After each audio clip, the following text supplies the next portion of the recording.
Hello students. तो आज के लेक्चर में हम देखने वाले हैं हमारे वर्टिकल प्रॉफिट एंड लॉस का, या जिसे हम कहते हैं वर्टिकल इनकम स्टेटमेंट, इसका एक और एक क्वेश्चन। ठीक है, तो पहले देखते हैं क्वेश्चन में क्या पूछा है आपको। Following is the profit and loss account summary of Well Balance Limited. तो कंपनी का नाम है Well Balance Limited. For the year ended 31 March 2017 you are required to prepare vertical income statement. ठीक है, तो हमें वर्टिकल इनकम स्टेटमेंट बनाने के लिए यहाँ पर पूछा है। तो सोल्यूशन स्टार्ट करने से पहले मैंने आपको कहा है पहले भी, राइट, कि हम लोग पहले सबको एलिमेंट्स जो है वो कौन से हेडिंग में जाने वाले हैं हम उसको नेम कर देते हैं, राइट। तो अगर आपने हमारे कंसेप्ट के वीडियो नहीं देखे जहाँ पर हमने वर्टिकल बैलेंस शीट कैसे बनाना है उसका फॉर्मेट और वर्टिकल इनकम स्टेटमेंट कैसे बनाना है उसका फॉर्मेट एक्सप्लेन किया है, तो उस कंसेप्ट का वीडियो आपको इस वीडियो के डिस्क्रिप्शन में मिल जाएगा। पहले आप उसको कंसेप्ट देख सकते हैं, तो आपको ये जो है वो और अच्छे तरीके से समझेगा। ठीक है, तो अब सबसे पहले हम लोग क्या करते हैं, ये सारे जो एलिमेंट्स हमें दिए हुए हैं ये कौन से हेडिंग में आते हैं वर्टिकल इनकम स्टेटमेंट में, क्योंकि वर्टिकल इनकम स्टेटमेंट में कई सारे मेन हेडिंग्स है। जैसे हमारा है कॉस्ट ऑफ गुड्स सोल्ड, ठीक है, administration expenses, selling expenses, finance expenses, right. तो वो कौन से हेडिंग में लिखना है हमें, वो हमें पहले यहाँ पे लिख लेना है, तो इससे हमें सम सॉल्व करने के लिए बहुत ही ईजी हो जाएगा। ठीक है, तो सबसे पहले हम बात करते हैं, यहाँ पे दिया हुआ है आपको ओपनिंग स्टॉक और उसमें कहा है रॉ मटेरियल। ठीक है, तो ये ओपनिंग स्टॉक हमारा कौन से हेडिंग में आता है, COGS में आता है। इस तरफ मेरे पास स्पेस नहीं है इसीलिए मैं यहाँ पर लिख देता हूँ COGS। ठीक है, उसके बाद हमारा आएगा परचेस। तो परचेस भी किस में आता है, हमारे कॉस्ट ऑफ गुड्स सोल्ड में ही आता है। ठीक है, वेजेस भी कॉस्ट ऑफ गुड्स सोल्ड में आता है। इजी याद रखने के लिए आप सिंपल सा बात याद रखिए कि trading account profit and loss जो आप पहले बनाते थे फाइनल अकाउंट्स में, राइट, तो ट्रेडिंग अकाउंट के डेबिट साइड वाले जो भी एलिमेंट्स थे, फैक्ट्री रिलेटेड सारे एक्सपेंसेस, वो आपके COGS में आएंगे। ठीक है, फिर आपको फैक्ट्री एक्सपेंस दिया हुआ है तो ये भी किधर आएगा, COGS में आ जाएगा। उसके बाद आपको ऑफिस सैलरीज दिया हुआ है तो ये किधर आएगा, आपका एडमिनिस्ट्रेशन एक्सपेंस में आएगा। ठीक है, फिर आपको दिया गया है ऑफिस रेंट, तो ये आपका किस में आ जाता है, एडमिनिस्ट्रेशन एक्सपेंस। फिर आपको दिया हुआ है पोस्टेज एंड टेलीग्राम, तो ये भी आपका एडमिनिस्ट्रेशन एक्सपेंस का पार्ट है। डायरेक्टर फीस, ये भी आपका एडमिनिस्ट्रेशन एक्सपेंस होगा। फिर आपको कहा है सेल्समैन सैलरी, राइट, तो ये सेल्स से रिलेटेड खर्चा है। आप सेल्समैन को हायर करते हो और अगर सेल्समैन को सैलरी या कमीशन दे रहे हो तो ये हमारे सेल्स से रिलेटेड एक्सपेंसेस हो, that we will write it in selling expense. Advertisement again selling expense. Delivery expense भी सेल्स से रिलेटेड है, राइट, तो वो भी सेलिंग एक्सपेंस में आएगा। फिर आपको कहा है डिबेंचर इंटरेस्ट, राइट। तो अब हमारे ऑपरेटिंग प्रॉफिट आने के बाद हमें पता है कि हम लोग क्या करते हैं, पहले इंटरेस्ट माइनस करते हैं, फिर हम लोग नॉन ऑपरेटिंग आइटम्स लेते हैं, राइट, और उसके बाद हम लोग टैक्स कंसीडर करते हैं, राइट। तो वह ये जो हमें डिबेंचर इंटरेस्ट दिया हुआ है ये आपका जो हम माइनस इंटरेस्ट करने वाले हैं उसके लिए रहेगा 20,000। ठीक है, फिर डेप्रीसिएशन आप यहाँ पर देख पाएंगे आपको तीन दिए हुए हैं। ऑफिस फर्नीचर का भी दिया है, प्लांट का भी दिया है, डिलीवरी वैन का भी दिया हुआ है। तो इसमें से ऑफिस फर्नीचर यानी कि ऑफिस का खर्चा है तो ये एडमिनिस्ट्रेशन एक्सपेंस में जाएगा, राइट। प्लांट जो है वो फैक्ट्री का एसेट है इसीलिए इसको COGS में लिखेंगे हम। डिलीवरी वैन हमारा सेल्स के लिए यूज़ होता है इसीलिए इसका डेप्रीसिएशन जो है वो सेलिंग एक्सपेंस के अंदर दिखेगा। तो डेप्रीसिएशन से रिलेटेड ये बात आपको याद रखनी है कि वो ऑफिस के एसेट का डेप्रीसिएशन है तो एडमिनिस्ट्रेशन में जाएगा, अगर वो फैक्ट्री से रिलेटेड है तो वो COGS में जाएगा, और अगर वो सेल्स से रिलेटेड हमारा कोई एसेट है तो उसका डेप्रीसिएशन जो है वो सेलिंग एक्सपेंस में आएगा। इसके बाद आपको दिया हुआ है loss on sale of van, यानी हमने हमारा एसेट वैन बेचा है और हमें लॉस हुआ है, लेकिन ये लॉस हमारा मेन बिजनेस एक्टिविटी से नहीं हुआ है, राइट, तो इसलिए हम लोग इसको क्या कहते हैं, नॉन ऑपरेटिंग एक्सपेंस। ठीक है, उसके बाद हमें इनकम टैक्स दिया है, तो जैसा मैंने आपको बोला हम लोग टैक्स एंड में माइनस करते हैं, राइट, प्रॉफिट बिफोर टैक्स के बाद, तो ये वहाँ पे आएगा माइनस टैक्स करेंगे हम। फिर नेट प्रॉफिट आपको दिया हुआ है, बट आपको इस नेट प्रॉफिट को कुछ भी करना नहीं होता हमेशा, ठीक है, क्योंकि हम लोग जब सॉल्व करेंगे तो लास्ट में हमें नेट प्रॉफिट मिलेगा ही, तो इसको आपको कुछ पोस्ट नहीं करना है। आगे आ जाते हैं हम यहाँ पे क्रेडिट बैलेंसेस में। तो सबसे पहले आपको दिया हुआ है यहाँ पे सेल्स, लेकिन इस क्वेश्चन में आपको सेल्स में दो पार्ट दिए हुए हैं, कैश सेल्स भी है और क्रेडिट सेल्स भी है। तो हम लोग वर्टिकल प्रॉफिट एंड लॉस में सबसे पहले, या वर्टिकल इनकम स्टेटमेंट में सबसे पहले हम क्या लिखते हैं, सेल्स। तो वहाँ पर हमें क्या करना है, इन दोनों को, कैश और क्रेडिट सेल्स को पहले हम ऐड करेंगे, हमें टोटल सेल कितना है वो मिलेगा, और उसमें से हम रिटर्न्स माइनस करते हैं, राइट, तो हमें क्या मिलता है, हमारा नेट सेल्स मिलता है। तो ये पार्ट जो है हमारा वो स्टार्टिंग में ही आने वाला है सेल्स का, तो इसलिए मैं यहाँ पे इसमें कुछ लिख नहीं रहा हूँ, ठीक है।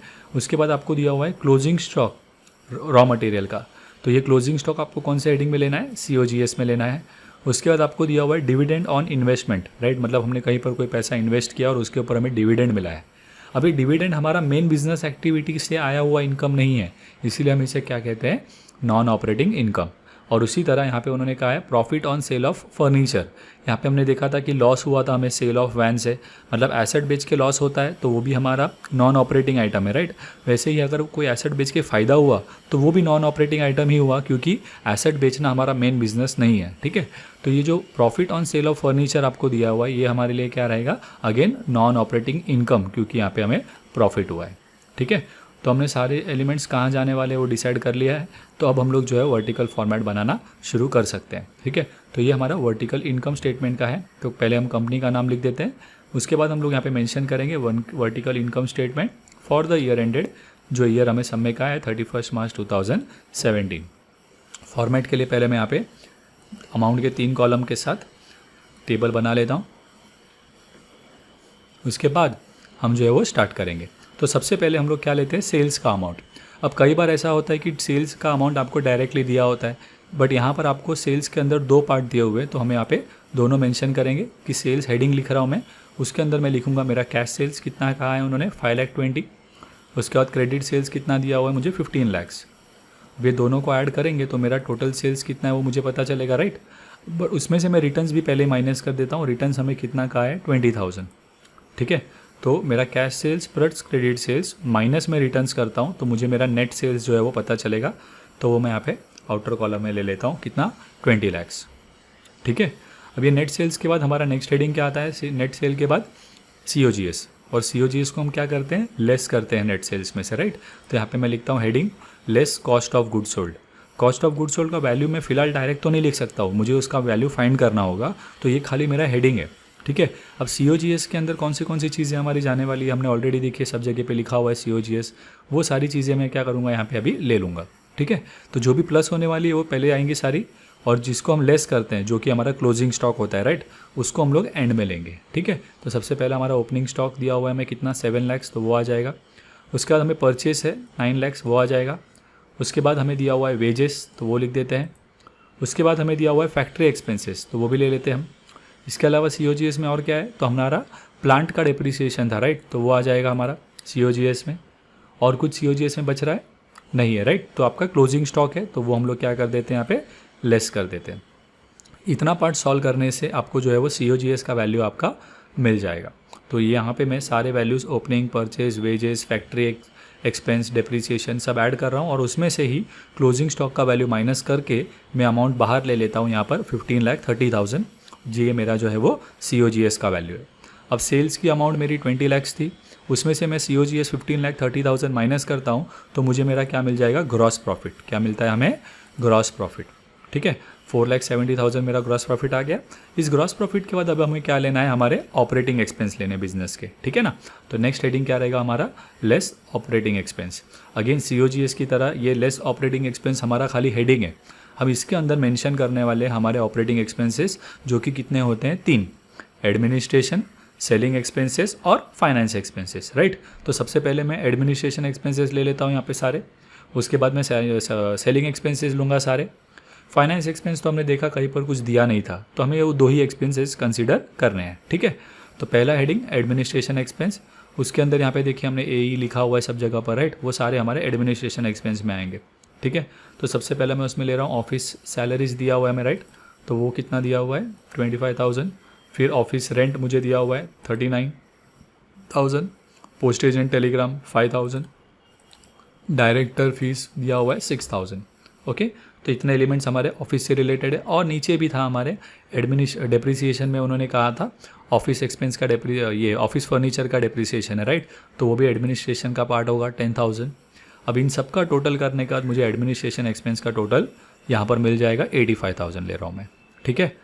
उसके बाद हम नेक्स्ट हेडिंग लेते हैं उसमें सेलिंग एंड डिस्ट्रीब्यूशन एक्सपेंस। उसमें हमें कौन सा एक्सपेंसेस लेना है, सारा सेल्स से रिलेटेड। तो यहाँ पे सेल्समैन सैलरी, एडवर्टाइजमेंट मैंने ऑलरेडी लिख के रखा हुआ है, राइट, तो वो सारे वैल्यूज़ मैं यहाँ पर ले लेता हूँ। सेल्समैन सैलरी मेरा 12,000, उसके बाद एडवर्टाइजिंग ले रहे हैं हम 18,000, उसके बाद डिलीवरी एक्सपेंसेस हमें दिया हुआ है 20,000, और फिर हमारा यहाँ पे एक डेप्रिसिएशन है सेल्स से रिलेटेड 20,000, डिलीवरी वैन का डेप्रिसिएशन वो भी हम ले लेते हैं। तो हमारा टोटल अमाउंट आ जाएगा सेलिंग एंड डिस्ट्रीब्यूशन एक्सपेंसेस का 70,000, ठीक है।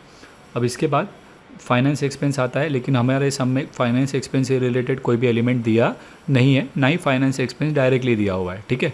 तो इसके लिए हम ऑपरेटिंग एक्सपेंस के अंदर ये दो ही लेंगे, तो इन दोनों का टोटल है जो वो मेरा आ जाता है 1,55,000। तो ये 1,55,000 जो है वो मेरा ऑपरेटिंग एक्सपेंस मुझे मिल गया। अब मैं ग्रॉस प्रॉफिट में से ऑपरेटिंग एक्सपेंस जो है वो माइनस कर देता हूँ, तो मुझे मिलेगा मेरा ऑपरेटिंग प्रॉफिट बिफोर इंटरेस्ट, ठीक है।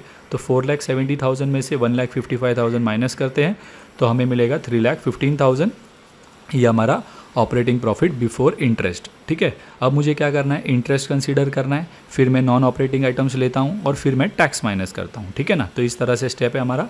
तो सबसे पहले इंटरेस्ट हमारा था, यहाँ पे देखिए डिबेंचर इंटरेस्ट कहा था 20,000, तो वो ले लेंगे हम लोग, 20,000 लेस कर रहे हैं, ठीक है।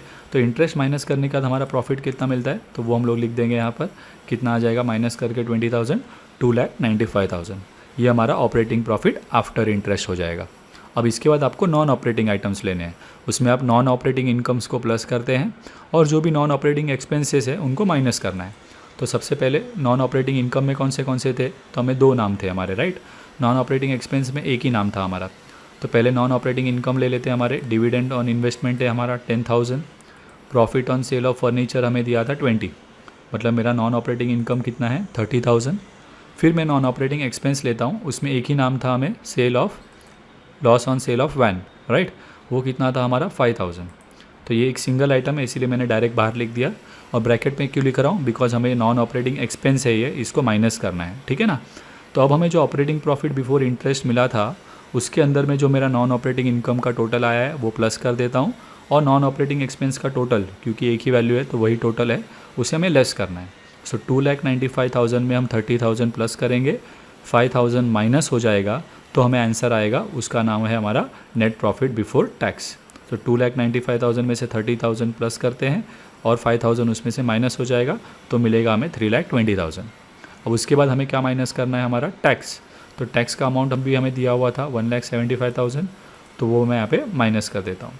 और टैक्स माइनस करने के बाद हमें प्रॉफिट आफ्टर टैक्स मिल जाएगा। तो 3,20,000 में से मैं 1,75,000 माइनस कर देता हूँ, तो मुझे यहाँ पे नेट प्रॉफिट आफ्टर टैक्स का अमाउंट मिल जाएगा। तो ये हमारे एकदम इजी स्टेप्स है। तो वर्टिकल बैलेंस शीट के किसी भी क्वेश्चन को सॉल्व करने के लिए आपको यही स्टेप्स फॉलो करने हैं। पहले आप क्वेश्चन में जो हमारे हेडिंग्स है, COGS, एडमिनिस्ट्रेशन, सेलिंग, राइट, या नॉन ऑपरेटिंग का है, वो पहले आप लिख दीजिए, क्योंकि आपको ऑर्डर वाइज ही यहाँ पर जाना है, बनाना है, राइट। आप यहाँ के क्वेश्चन के ऑर्डर में नहीं करने वाले सम, आपको जो है वो फॉर्मेट के ऑर्डर में जाना है। तो एक बार अगर मैं COGS बोलता तो मुझे सारे COGS वाले आइटम लेने होंगे, राइट। तो अगर आप ये कर देते हो पहले ही स्टेप में, तो आपको जो है वो सम सॉल्व करना बहुत ही ईजी हो जाएगा। तो यहाँ पर हमारा ये जो सम है वो कंप्लीट हो जाता है। सो स्टूडेंट्स, अब आप हमारे व्हाट्सएप ब्रॉडकास्ट ग्रुप को भी ज्वाइन कर सकते हैं for free notes, assignment and all the latest updates related to exams. To join the free WhatsApp group, आपको जो है आपका नाम, क्लास और आपका लोकेशन का नाम इस व्हाट्सएप नंबर पर सेंड करना है and you will be added to the WhatsApp broadcast.